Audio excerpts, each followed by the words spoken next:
As the action shifts from Dhaka to Chattogram, plenty to talk about, plenty still at stake. Often you refer to a third game of a series when one team is 2-0 up as a dead rubber.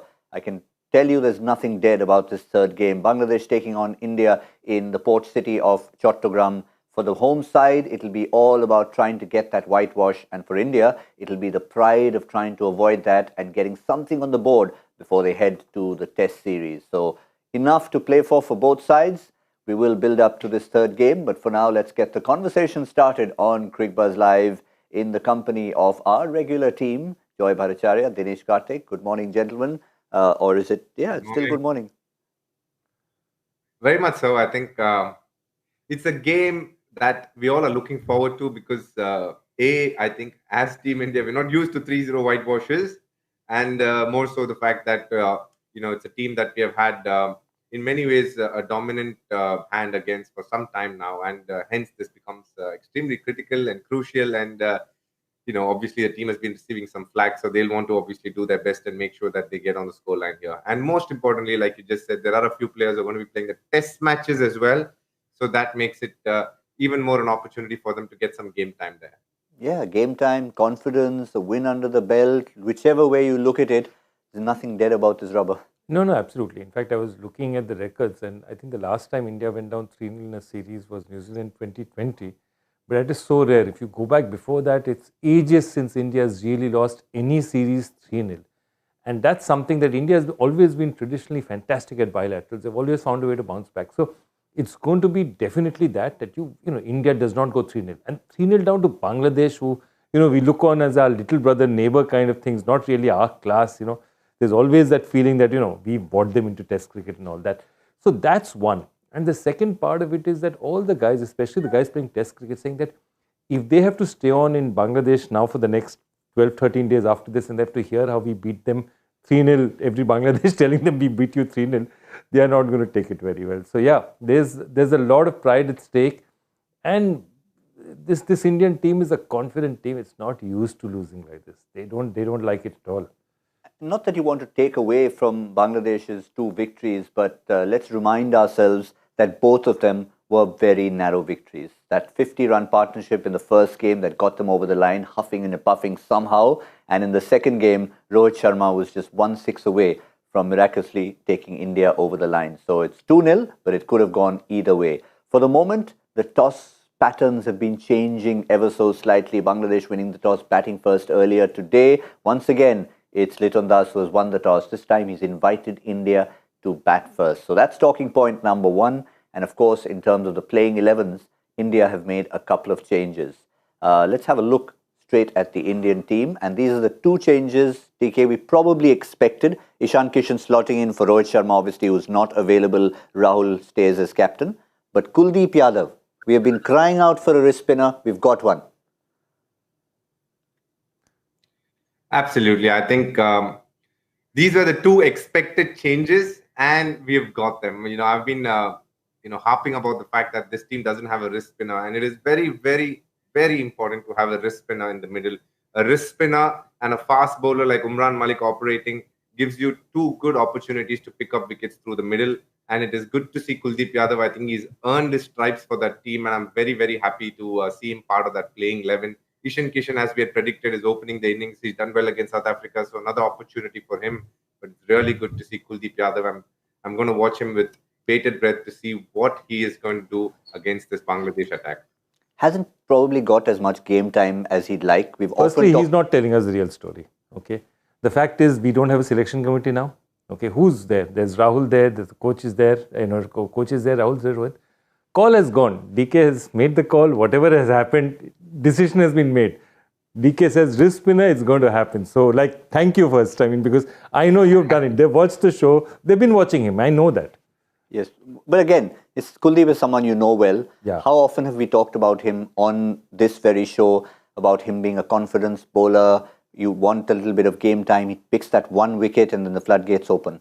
Absolutely. And the thing about it is, again, Kuldeep, by telling him you're not even on the tour, nothing, you got onto a flight, said, we need you so much, come right here and get straight into the 11. That's the kind of thing Kuldeep relishes as a challenge. See, anyway, it's really difficult to be a leg spin bowler. You need to be very strong to be a leg spinner bowler because Because of the very action of a leg spinner, you're bound to bowl more inaccurate balls. You're bound to get whacked around more than other bowlers. But you've got to want to take your wickets, and therefore you want to flight it up, you want to put up. Then Kuldeep is as brave as they come. He doesn't care if he's hitting you, he's still going for your wicket. And that's the kind of bowler India needs now, the kind of conditions they have. I think it's a script written for Kuldeep to walk in there. And I think he was going to take full advantage of the opportunity, because he will also be looking at 2023 and saying that this may be the start of my road to 2023. But there are two sides of Kuldeep Yadav which we've seen. Some of us have observed it from a distance. Some have seen it from up close in the dressing room from 22 yards away. And that man is right here with us in the studio. DK, you've seen him at a low point when maybe he was down on confidence at KKR. You've been sharing a dressing room with him when he's been up on confidence, wearing the blues. What is it that makes him tick? And tell us about the two sides of Kuldeep Yadav. Number one, I think for KKR, he was obviously somebody who came in very young and burst on the scene, did really well. And in his time through the team, he did really well, barring the last year where obviously things didn't go according to plan. And then he was released and he was picked up by Delhi in the main auction. And also we have to remember he didn't go for a massive price, which says that a lot of franchisees weren't sure about him. That is one aspect. What happens when a cricketer goes through a lull like that? It has to be either of two things, either the physical side or the mental side. I think physically, when we speak about, I think he's somebody who's very good on his fitness. He works hard. You can see his progression as in terms of how he's become stronger over a period of time. So what does it boil down to? His action and the technical aspect of it. And what has he done? He has straightened his run up from what it was when he was with KKR. That is the major difference. He's gone back to Kanpur, worked with his coach and realized that he needs to straighten the run up. What happens when you straighten a run up is you get more momentum into the ball, because it's easier to run in a straight line. You get more momentum coming into the crease, and when you land, you can pivot enough to turn the ball at a good speed. And that is what he did this IPL when he became so successful. He really did well in this IPL, and after that, unluckily, he hasn't got too many opportunities, but in the limited opportunities that he got, he did very, very well. And hence, I'm really looking forward to him. I have my hopes pinned on him to play this 2023 World Cup, only because of the way the ball is coming out of his hand. And just like Joy spoke, one of the so-called negatives to say about a wrist spinner is their inaccuracy. A lot of times their length can be up and down, but that is the strength of Kuldeep Yadav, and hence why he is playing Test cricket as well. He is very consistent with his length, and he's got a good wrong one. So this bodes very well for India, and I'm really, and hence, very keen to see how he goes in Bangladesh. When you see a situation like this, and DK has put it so eloquently, and you often look at it and say, is it only an 11-member team? Can cricket be a 14-member team? Because then you'd like to have a Jadeja, you'd like to have a Washington Sundar, and Kuldeep and Yuzvendra Chahal. Now you've got to choose between these four. Yeah, I'll tell you, there's a very, very interesting thing, because what happens, especially with the Indian team, is there is one thing that the team needs. The team needs to win consistently. That's for the fans, for the establishment, for the BCCI. The team needs to win consistently. But players also need to be tried. Because if you don't try players at the right time, you don't give them opportunities, you don't give new players chances to do things, then they are not going to develop. Okay? So all the time, you're always walking that tightrope between saying, we need to give these 2-3 youngsters a chance. If we get them a chance at the right time, it'll happen. Sometimes it happens totally by chance. Like, somebody like a Sidhu walking out and saying that I've got cramps, and Saurav Ganguly going on to bat. Sometimes it happens by chance. If, for example, Sidhu had not gone out then, would Saurav Ganguly have got an opportunity to play for India that day? No, we wouldn't have. So the fact of the matter is, sometimes it happens by chance. But here, India will be looking and saying, yeah, we want to give Kuldeep so many matches. We want to give so-and-so so many matches. We want to try this guy out. They probably want to try Prithvi out also, because he's got that kind of talent. But can I do it and compromise in India? And that's the tightrope that is so difficult to walk for big teams. Small teams don't have that problem. A team that is a board that's as rich as India, a team that's followed as much as India, every decision is under a microscope. And they can't say that, let's give this guy a chance and see what happens. So that's why then they're thinking, okay, now I have to give Chahal a chance.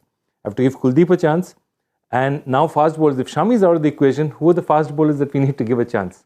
Is Shardul there? Who else is there? And I think these are all fascinating debates. DK, if I gave you the choice, and since you've sort of put a selector's hat on briefly, and you had these 4 spinners at your disposal, knowing you've got limited slots in the team, looking ahead to 2023, who would be the two you'd pick? Look, I think we are going to go with 8 batters. That leaves 7 spots for the bowlers, so to say. Out of that, Ravindra Jadeja will definitely be one. He's an all-rounder. He, in many ways, walks into the squad unless he's injured. Now, I have a feeling the way things are, happening right now, it'll be a toss-up between Washington and Akshar Patel, whether they want 2 left-arm spinners or 1 off-spinner. And you get the feeling that Washington is slightly ahead because he's an off-spinner. He's tall. He can bowl in the power play. You need a wrist spinner there. And it will be a toss-up between Chahal and Kuldeep. It'll be a real close one. And just like Joy said, as the games we keep playing, things will start unfolding to see how it pans out towards the end. And we'll have 4 medium paces. Probably we'll end up with 2 spinners as well, 2 wrist spinners. So then it could be Chahal and Kuldeep, similar to the 2019 World Cup. So, it's, if you want me to pick right now, I'm very excited for Kuldeep because obviously he's got this opportunity, considering that Chahal's last one-day outing in New Zealand didn't go too well. Kuldeep has an opportunity here. You get the feeling that if he goes well here, he'll obviously be starting in Sri Lanka as well, against Sri Lanka and the ODIs. We have 9 ODIs before the IPL, so those in many ways will determine how things pan out. And post that, we have a little bit of a West Indies series and the Asia Cup before we head into the World Cup. So there are not too many games to talk about, but you get the feeling with the way things are happening that it'll be a toss-up between Kuldeep or Chahal. Chahal, obviously, we know is a master performer, but I'm very, very excited for Kuldeep because I thought he was bowling very special when I saw him last. And, we missed him as the fact that with the way the T20 World Cup squad, in many ways manifested in itself, he didn't find the place, but I'm really excited for him because I think he is bowling probably as well as he ever has. And hence, I'm very excited for him. Well, there's 2 points TK made there. One is, of course, about the choice of the spinners, but he also touched upon the number of ODIs being played. Towards the end of the year, January will start with 2 different series. There will be ODIs in there. Then comes the Asia Cup, a little series against the West Indies. But the big question is there enough ODI cricket, enough number of ODIs as a preparation to 2023? We built up this series as the start of the road to 2023, Joy. If we think back to the gap between 2007, the not very successful campaign, and 2011, we had, have a look at the number of ODIs played by India. 119 ODIs were played between the 2007 50-over World Cup in the West Indies and the successful campaign in India. After 2019, yes, there was COVID, but it's still a drastically number of reduced ODIs. And look at the T20s instead.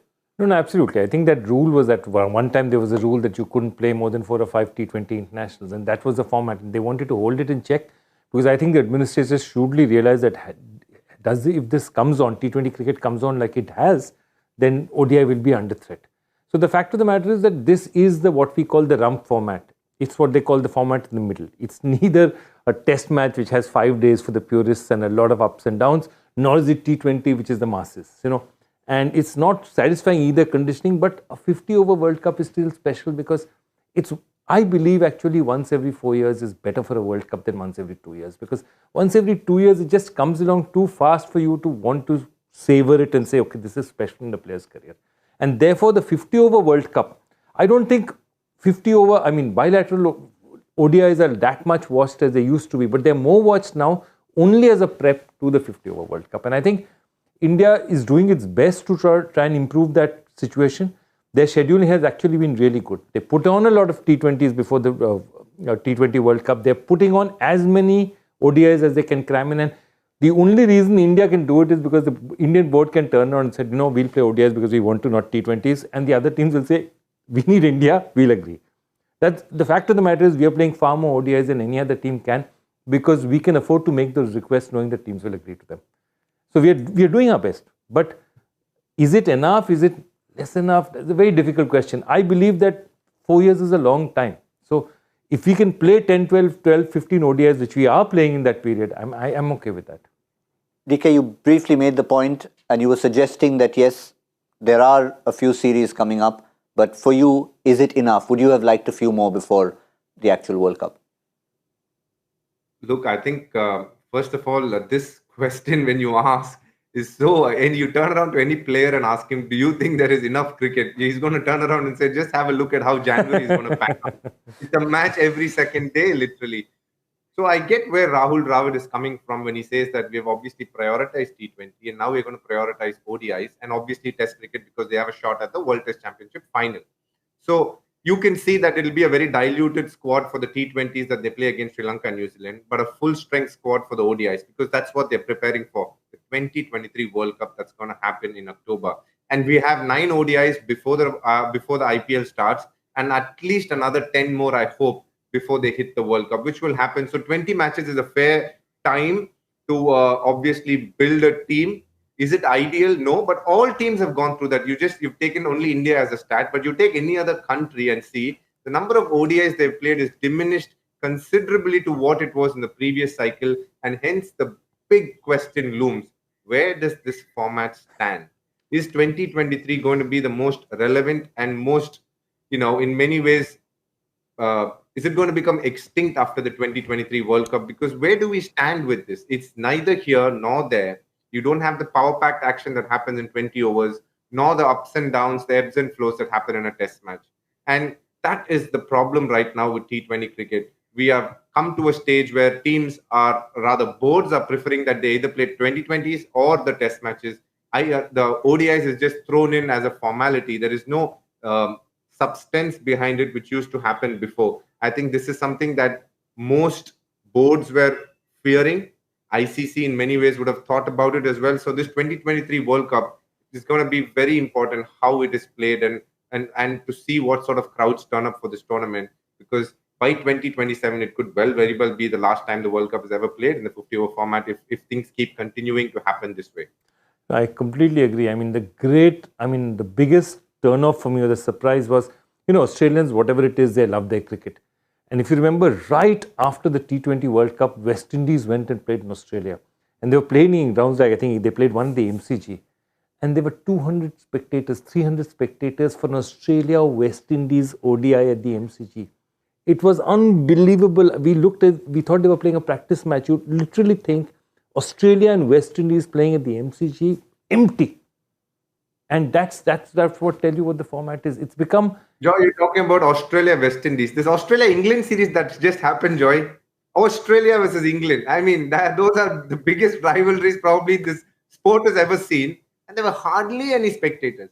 In fact, Australia and England are actually resting their captains, irrespective of the result. Pat Cummins played only 2. He missed the one in between. Josh Butler played 1, rested for another, played somewhere else. So they are not able to play all the formats. It's impossible. It's humanly impossible to play all the formats. So they are taking breaks. And that is the problem right now with cricket as where we stand. Where does ODI cricket stand? How seriously are boards taking it? Are players taking it actually? I mean, you think about it. We don't often think about it enough. We're in the middle of a football World Cup, and football doesn't have a competing format. It's just the same game that you play. It's just club football and international football. Just imagine if football suddenly had a 10-minute version or a longer version. They have futsal, which they're trying to promote, but yeah, it's not the same thing. I totally agree with you. But you said this, I was just thinking about it, that which player have you says, I prioritize ODI cricket? There are now cricket players who are saying, I want to play test. Shikhar Dhawan won. Yeah. There's only player, because, I mean, he reckons that that's his best chance of playing for India. But nobody else. You see so many cricketers now turning around and saying, either I don't want to play red ball cricket anymore, or I'm not even going to play, I'm retiring from ODI cricket. So many cricketers have made that decision. And they've made it because there are no 50-over leagues. They're all T20 leagues. Well, this is arguably one of the best cricketers on the planet right now as we speak. Ben Stokes is retired from ODI cricket. 6 months before the World Cup, he said, thank you, I'm done. I can't play all the formats. My body can't take it anymore. That's a rather jarring one, to have one of the best all-rounders in the game say that he's not able to play all 3 formats. And it's probably a format that, unlike a few others, would be well suited to his game. But this is one of those discussions we can have for a long, long time, and we will continue to have it as we build up to 2023. For now, let's continue our build up to 2022 and today's game. It's the third ODI in Chattogram. We've talked about the Indian 11. The question for Bangladesh is, will Taskin Ahmed be fit enough to lead that bowling attack? And the answer is yes, he will be, and he is. 2 changes that Bangladesh have made. As you can see in the bowling department, they had brought in the left-arm spinner, Nasoom. Nasoom goes out, Taskin comes in, and Yasir Ali, who they bank a lot on in that lower middle order, comes in there to bolster their batting, and I feel that they needed a bit of that, Joy. Yeah, who's Yasir Ali coming for? That's what I'm trying to figure out. He's coming for Shanto. No, Shanto, definitely. He's coming for Shanto. No, I mean, Tuscan coming in is a no-brainer, absolutely. He's an absolute no-brainer. He's an absolute star. And again, I think this is a very important match to Bangladesh. It's much more important than you think. Because they think if we put it 3-0 across, it'll be huge and it will be a psychological advantage going into the test matches. If India wins this one, they won't have that edge because they'll say, okay, you win 2 easy ones, we just beat us in one and we beat you well in the last. So this is really important. And obviously, look, I'm a bit surprised that they moved Shanto around because he was doing okay for them. I just feel that they also want to give Yasir Ali an opportunity and see where he goes with them. I was in Bangladesh a few years ago, DK, and you almost saw the transition when you see who it is who's endorsing their local beverage brands, shall we say. And you were only used to seeing a Shakib Al Hassan and a Mashrafi Murtaza there. And we were driving down the streets and we saw this giant cutout of Taskin Ahmed. And it just sort of reflected the fact that he's come on in leaps and bounds. Absolutely. I think he was their best bowler in World Cup and he created quite a ripple. He was a hard one to face with the new ball. They used him well as well. They realized that probably back end is not his strength. So they used him in the first 8 overs. He bowled all his 4 overs and he was really good. He was picking up wickets. He was very efficient with the new ball, gets the ball to come back in, troubles the right-handers and bowled a good spell against India too and the other teams that he played against. So he was their pick of their bowlers. And the Bangladesh 11 is a statement in itself. We were discussing how seriously are they going to take it. I think this 11 is a statement in itself to say we are here to win and make it 3-0. It's very simple. So it's going to be a terrific match because India have a lot to play for. I mean, you can play for a lot of results, but playing for pride is probably one of the most important reasons why you play the sport. And you can see they're obviously coming with all guns blazing this game, and India will try to put up as good a show as possible. Given the fact that they've won the series 2-0, in the past you would have said, look, Taskin's coming back from injury. Let's just hold him. Let's just hang on and let him stay fit for later. But they've put him straight in, sends a message. Foot in the throat. I mean, again, we are now coming to a Bangladesh team who's capable of, or prepared to put the foot in the throat and said, we are in control now. We are not going to give it up. Also, from whatever reports we're hearing, the pitch has a little bit, it's got a bit of green on it. Somebody like a Taskin Ahmed. And Taskin Ahmed is a big one for them because Mustafizur was a great bowler in 2016. But he was not regarded as an express bowler. He was not regarded as an intimidator. And Taskin Ahmed, if you look at it, is really the first proper intimidator that they've got in a long, long time. Somebody who actually, really comes on fast. So I think they want that attacking bowler in. And I think with a bit of tinge of grass in the pitch, no Rohit there, they'll fancy their chances up front. They also know the numbers, the reason why Liton Das has opted to chase first. Of course, you don't want India, the chase masters, to chase, but you also have a look at the numbers. 16 out of 23 games at Chattogram have been won by the side chasing. So I think, DK, those numbers also suggest that it's a ground that obviously leans towards the side batting second rather. Yes, I think so. There is a bit of dew that comes around when you bowl in the second innings as well. So that would have played a big part as well.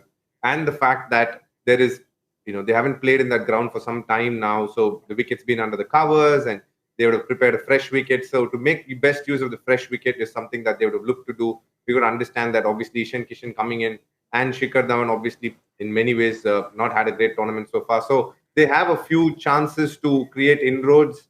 Virat Kohli, in fact, hasn't had his best series here. So they have the opportunity to, in many ways, like what Joy said, put the foot on the throat, but also press it as hard as possible with the fresh wicket. So fresh pitch. So I'm really looking forward to the challenges. I think Taskin Ahmed is somebody who hits the seam hard. And Ibadat, as we have seen, has been probably the find of this series when it comes to bowling. And the fact that they're well aided by a wily Shakib Al Hassan, who we keep speaking about Mirpur, but even in Chattogram, his record is close to, he's unmatched literally. So, they have a handful to play against. Yeah, I mean, we mentioned his record in Mirpur, a ridiculous number of wickets that he has there. But have a look at him here in Chattogram, 19 matches, 35 wickets, and hasn't picked up a 5 for here. But knowing Shakib, he'll be like, look, that's something I need to fix. Let me try and get that one today. But another person from the Indian side who we never end up talking about because of all the other personalities around him. be it a Virat Kohli, be it a Rohit Sharma, Ishan Kishan's now come into the team, Shikhar Dhawan a talking point, will he be there, won't he be there? And that is Shreyas Iyer. And basically all he does is efficiently goes about making runs despite the odd weakness, despite everything. And not just making runs, look at that. He's, what, 3 times more than most of the other big names on that list? Absolutely. Absolutely. He's been having a phenomenal run. And ODIs, again, is a format that he's really good at. He's been having phenomenal runs. Consistency. I think in the last 11 innings, there's one where he's below 40. He's just been getting runs consistently. The reason why he's not being recognized is 2 things. One is we're playing ODIs with so many gaps between them that you're not stringing together. You don't have the feeling that, oh, he just got so many runs recently. You know what I mean? Because a number of matches have been strung out. But in terms of pure consistency, he's put his hand up. And whatever else you say that this short ball weakness, whatever, we can talk about all you want to. But numbers are numbers, and he has had phenomenal numbers. And a very interesting comparison, which I must confess, when I was looking at the numbers, I was taken aback by. At the same stage in their careers, you normally have the Sachins and Virat Kohlis who are ahead of everyone. But at the 35 ODI mark, have a look at Shreyas Iyer versus Virat Kohli. I was surprised by this one.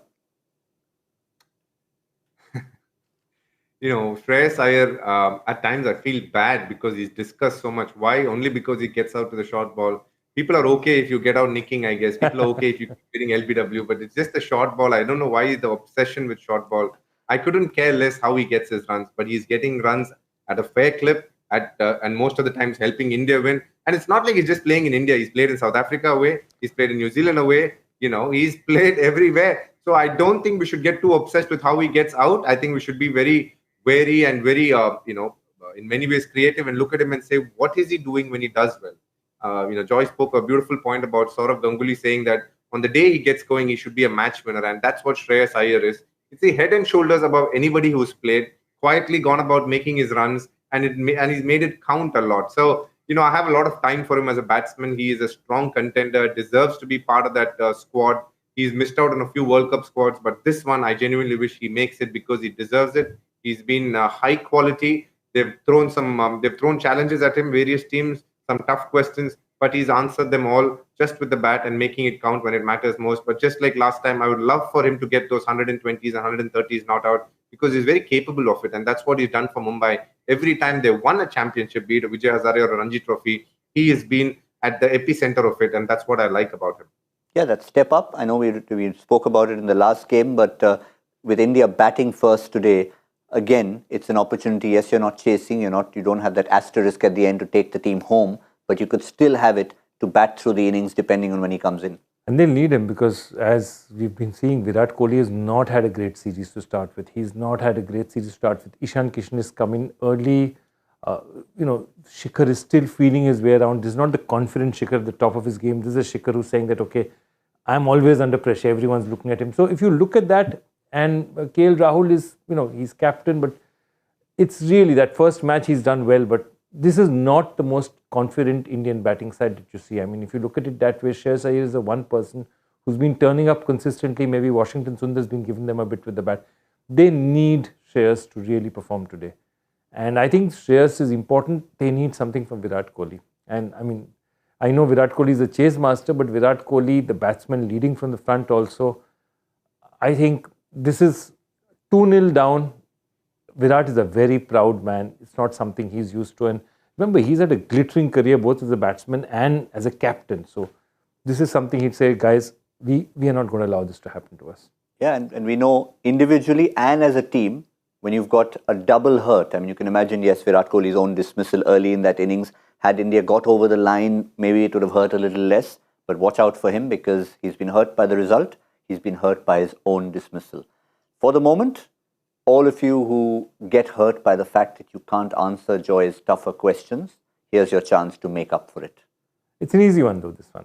Oh, that's a disappointment. It's an easy one. How fast can they get it? Okay, identify the next 2 names on this list. Hazare, Gavaskar, Dravid, Kohli. Just 2 more names for India on that list. Is this an exhaustive list? Exhaustive. For India, it's exhaustive. All right. So there's a total of 6 people on the list. We've given you 4. 2 more names to pick out. You've been given the 4. #CrickBuzzLive. Get your answers back to us. Knowing some of you, the answers have probably started to come in already, but we'll keep an eye on that. All that remains here on Cricket Buzz Live on this build-up show to the third ODI in Chattogram is trying to figure out on a brand new venue what kind of score we can get on the board. DK, would you like to sort of set the ball rolling? Wow. I'm going to go this time slightly high. I'm going to go for 310. 310, Chattogram, Bangladesh wanting to chase, India wanting to get their feet off the throat, the opposition, and try and make amends for it. 274. Okay, average first inning score is 212, just FYI, but that can change completely. 310 to 74. 274, somewhere in between. Nah, why should I go somewhere in between? Let me get a score that I think India will be able to defend, but a decent enough score. I'll go for 261. 261. 261, 274, and with a bit of confidence in there, 310 from Dinesh Karthik. And then, of course, we've got Kuldeep Yadav in the ranks to join the rest of the attack to try and defend it. Set up for a mouth-watering prospect in the third ODI before the Test series starts. That's all we have on Cricket Buzz Live. We'll see all of you. Just a reminder, Cricket Buzz Combox, 15th and 35th overs. We'll see you then.